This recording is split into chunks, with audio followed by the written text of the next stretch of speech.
Hello, TCI family, Jonathan's Refuge, all of our faithful followers from around the world.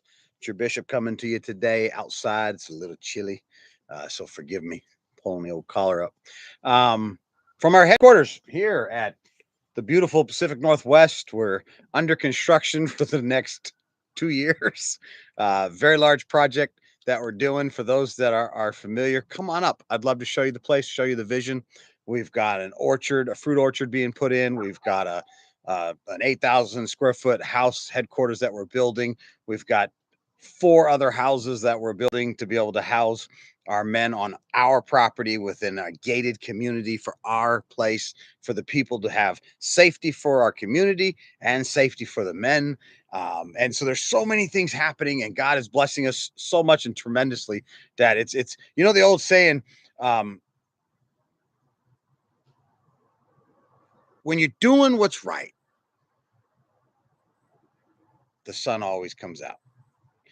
And I think of many times in my life when it was dark. And then I thought, well, I was doing what was right. So why was it dark and the sun not coming out? Sometimes that's life. It ebbs and flows, it goes up and down. And a lot of times we have a tendency to run from what we're supposed to be doing, which is what our message is about tonight. Running from what we're called to do. So let's talk for a second about a guy named Jonah. He's in the Bible. For those, you can literally go to the Old Testament, and it's a prophet named Jonah. And God told him to go do a mission in a city, and he decided to go, I'm heading that way. So he was told to do something, decided to go somewhere else and do something else. And he ended up getting swallowed by a big whale, a big fish, and sat in the belly of a whale for 3 days and then got spit out. So this is the story that we're told. And there's a beautiful illustration about this. Okay. I know a lot of you, wait, did he really get swallowed by a fish? No, I don't believe he did. I believe it's a metaphor, and it's a great metaphor to teach us a wonderful lesson. See, so often I work with a lot of people. I have an entire nonprofit that is developed, built, and managed to specifically find housing and employment for clients that are low income, that are coming straight out of prison and off the street from addictions. Now, what's interesting is people that come off the street, come out of prison, or come off addictions, they all will give you 1,000 excuses on why they can't do something. I had a work party at our facility, and a bunch of the guys couldn't make it. They said they were working, they were busy, and they're watching this right now, so this is also for them. They didn't think too well because there's cameras in all my facilities, and so a few of them they lied, point blank, and they tried to just get out of doing their volunteer work. See, we require our men to volunteer each week, and they're only required to do 1 hour a week. But you see, there's another man that was in that party, and there's another guy that was also in that party, and they didn't find reasons why they couldn't do something. They found reasons why they could accomplish things. They found solutions instead of just pointing out obvious opportunities, or some people call them problems. I call them opportunities. One of those guys just needed a loan for something, and I graciously had no problem signing for that. Someone asked me, "Hey man, can I get a loan for you?" No, don't know you, don't work with you, and you've done nothing to prove to me why I should give you a loan. That's something you only do for like your son and daughters and things. But this is a young man who's never once, when I said to do something, gone the opposite direction. Not for a long, it's been years. For years, he's been faithful day in and day out. And there's nothing I won't withhold from him. Anything he wants. He takes my cars all the time. He takes my yacht. He takes all kinds of things and goes out and uses them and has fun with them. And I have no problem letting him do that. Why? Because he's a doer. Jonah, in the story of the fish and the whale, right? He was told to go to a town and do something.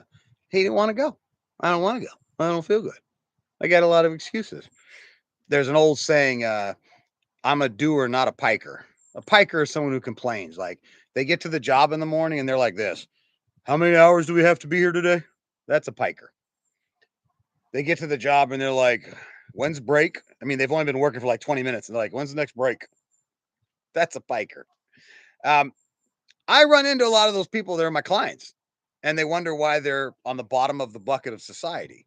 They're like, "I don't get why I'm on the bottom of the bucket of society." I had someone tell me this week. He calls me up and he's in Olympia and he's like, "I don't get this, man. I mean, why am I on the bottom of the bucket? Why can't I seem to get a good life?" And I was like, "I don't know, man. I just read your entire caseload from all the therapists and all of our case specialists and seen it all. And I looked at it and I realized one simple thing, brother. You are lazy. You are lazy. You are lazy. End of story." I built the nonprofit that I currently have in 5 years. 5 years. I started with 20 bucks.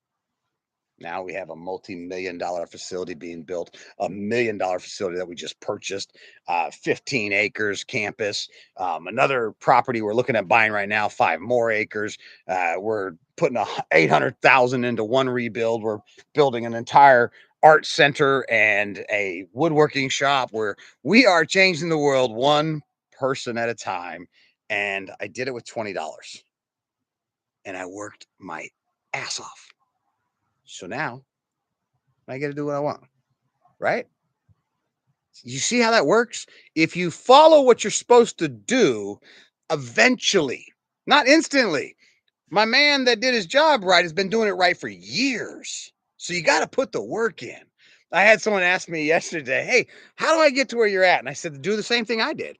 I followed my boss I was mentored by, and I took care of everything before he wanted it done. Before he even wanted a Diet Coke, I knew he wanted a Diet Coke because I learned who he was, what he liked, when he liked it, and how he liked it so that I could deliver it for him. And in doing so, he allowed me to hang around him more. And then as a young man, I met more people. I got more connections. One of those connections, I was just in California having a conversation with, and he's a world-renowned banker. And I had to take our finance um, secretary and treasurer and vice chairman of the company, and we head down there. And in case that the meeting was going to go through, I needed them with me, and it didn't go through. We did it on the phone and a whole Zoom thing we were going to work out. But the point is, I never met that guy unless I had been doing all that hard work. And I remember those days when I was faithful to my boss. I was so faithful, man. I mean, 7 days a week I am on his hip. My life was him. He was my life. And in doing so, I learned everything I needed to know about sales and then some. He fine-tuned my entire existence financially, physically, every aspect. I took all the childhood raising that my fathers had put into me, but it exploded because this person did that. And he only did it because I made him my most important thing. He then in turn made me his most important thing, and he poured into my life. And then I went to events and I met more people. And I followed these relationships, and they're very successful relationships as friends, business.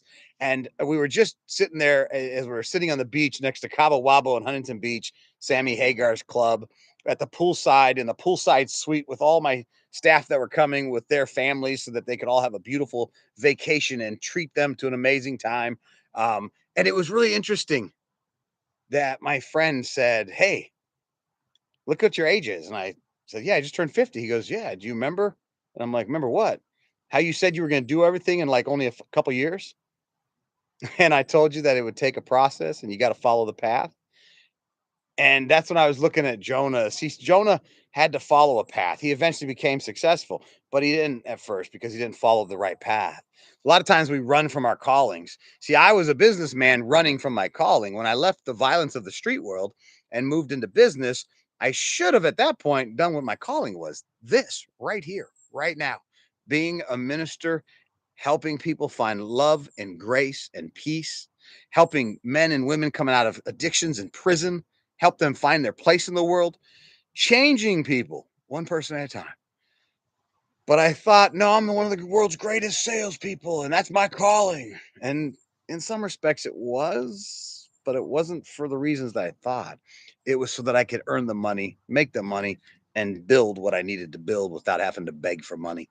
You'll never see me on a television show going, "God needs your help. We're building this great thing, but only God can bring it through you. Come on, Grandma, give me those $100." That ain't me, man. I got my own money and I build my stuff with my money and I build it my way. And that's why I have a 0% recidivism rate. You see, the good Lord is the one that gave me that knowledge. The good Lord is the one that gave me the physical body, the physical knowledge, the mental knowledge, the spiritual knowledge. But I'm the one that chose to use it. You see, the good Lord doesn't force you to do anything. He's not a puppet master going like this, pulling puppet strings. What he's doing is he's giving you knowledge and he's giving you information, and that knowledge and information and that chance to do something's inside of you. But you got to do it. Do you understand? I had a guy at my house, one of my houses, we got 4 houses, and one of them, he's literally sitting there and he asked me the question, could you do this for me? And I said, no. And he says, why not? And I said, because you're not worthy of this. And he's like, what? I said, dude, you're not worthy of this. I look at the camera. My managers bring over cameras all the time. Hey, check out the cameras. Yeah, guy never gets out of bed, spends the whole day in the bed. Really? So I have a chat with him. Hey, what's up, man? You got a job yet? No, I don't have a job yet. Why don't you have a job? No one wants to hire me. Yeah, I don't think anyone would want to hire you because you don't get your lazy butt out of bed to go find a job. Oh, but you don't understand. And I just looked at him and I said, son, let me explain what happened. I got out of jail for a crime I didn't do. I couldn't get a job because I'm a felon. Yeah. I went to a job interview on a Monday, and I went to one on a Tuesday and on a Wednesday. I lined up job interviews for 30 days, and I went to every interview, and I was immaculate. I was wearing a $2,000 suit. I was dressed to the tilt. I had the experience. I got the credentials. I know I have the knowledge. I had everything. I even applied at McDonald's. I'm sure I'm not supposed to say the name. I even applied there. And you know what? They wouldn't let me flip a burger. So don't tell me anything about how you couldn't figure it out. Because I did. I went down to the crappiest place that you can get a job. It's a temp service. I won't say their name because they're not a good company. I went to the worst one in the county where literally the guys outside of the shop waiting to get called out on a job are smoking meth. I'll be right there, boss. All right. Cool. And they're hiring a kite. And that's where I had to go to work. And most of the jobs, when I say we're shoveling crap, we're actually shoveling crap, physical feces. Everybody else bitched and moaned and griped. Oh, it's too heavy. Oh, it's too dirty. Oh, it smells. I have health problems. Do you understand? I love going back because I keep my tabs on about 10 of the men that I used to work with.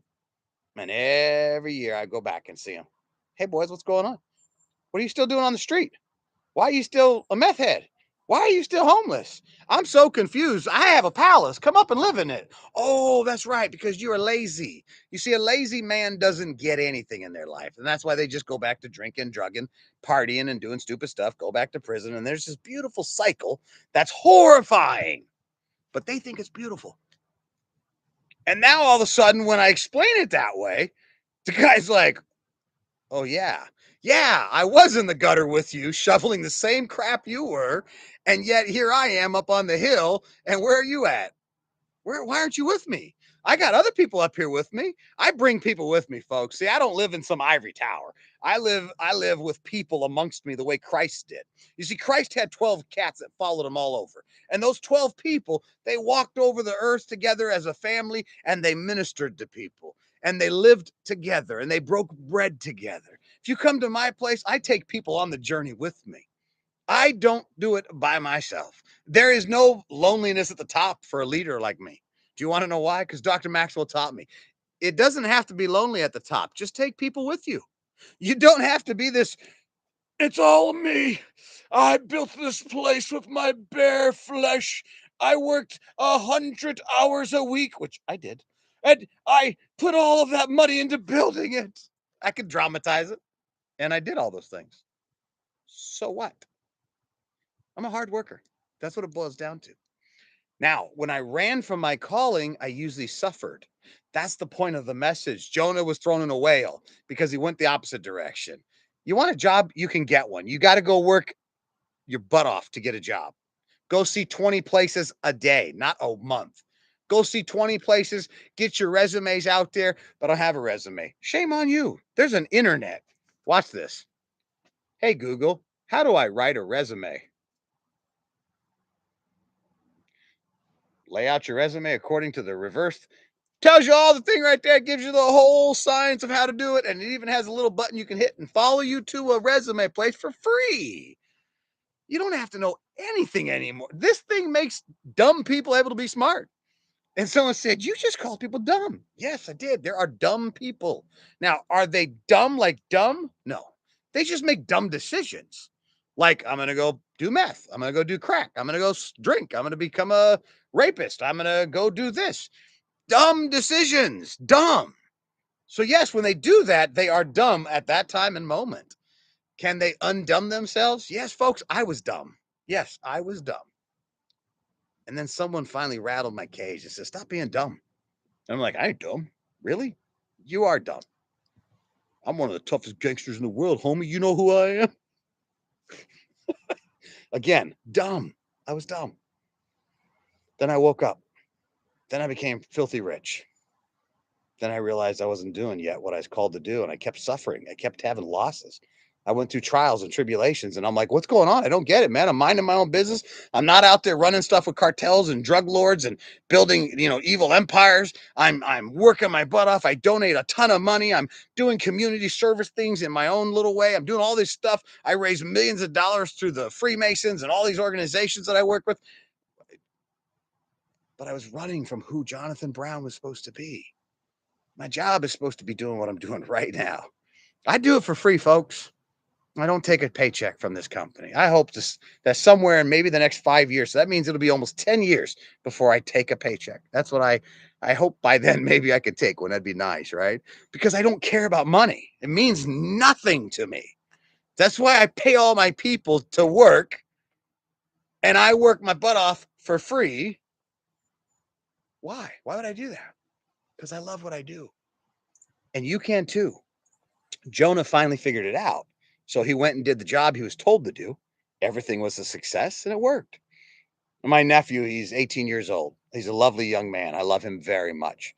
Um, he's Vietnamese. They have different traditions. They have different ways of doing things. I'm Irish and Greek and American and cowboy, country and street and gangster and motorcycle. I'm complex. And my poor nephew, right? He's just trying to figure. He's my assistant actually. He just came on as my assistant, and this poor boy is like trial by fire. And I'm sitting here, and sometimes I tell him, "What are you doing?" "I told you to go over here, and you're over here." And he's like, "Oh." And I'm like, "If you would have been over here, this would have happened. It was a good thing." He's like, "Oh man." You see, when you do what you're supposed to be doing, good things happen to you more often. Now they don't happen every time. That people think it's like if I do one good thing, I get one good thing. It's not how it works. It's not how it works at all. But when you consistently do good things, then good things consistently come to you.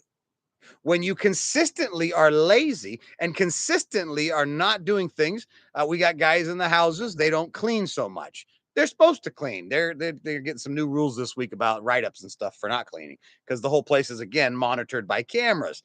Doesn't take a rocket scientist to figure out that, the eye in the sky can look and see, yeah, no one mopped the floor, but they said they did. Stuff like that. It's childish, right? But here's the sad part. Here's the real sad part. The one guy who came to me about some money is one of the guys that was saying I do all this stuff. And I just said, "Here's the camera, here's the footage." And I played it. You didn't even do it. You said you did chores and you didn't do chores. And there's a man named Paul, and he's one of my favorite guys.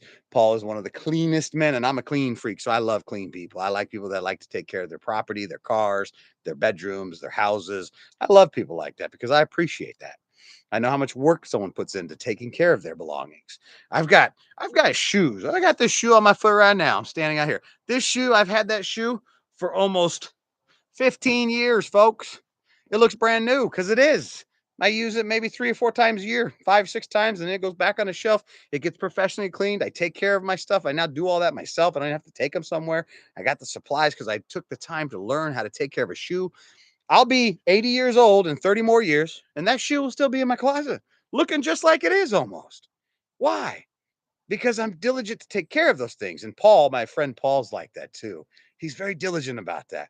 And so when you look at someone who's diligent like that, my point is this: when it comes to blessing, I'd rather bless that man anytime he needs it than the guy who says, "Hey man, I need help. I need help. I need this. I need that. I'm just trying, man." No, you're not. You don't even clean the house. How are you trying to do anything? Where are you? What are you trying to do? You're not trying to do anything. Like Jonah, you decided to run the other direction. "Oh, I'm kind of busy.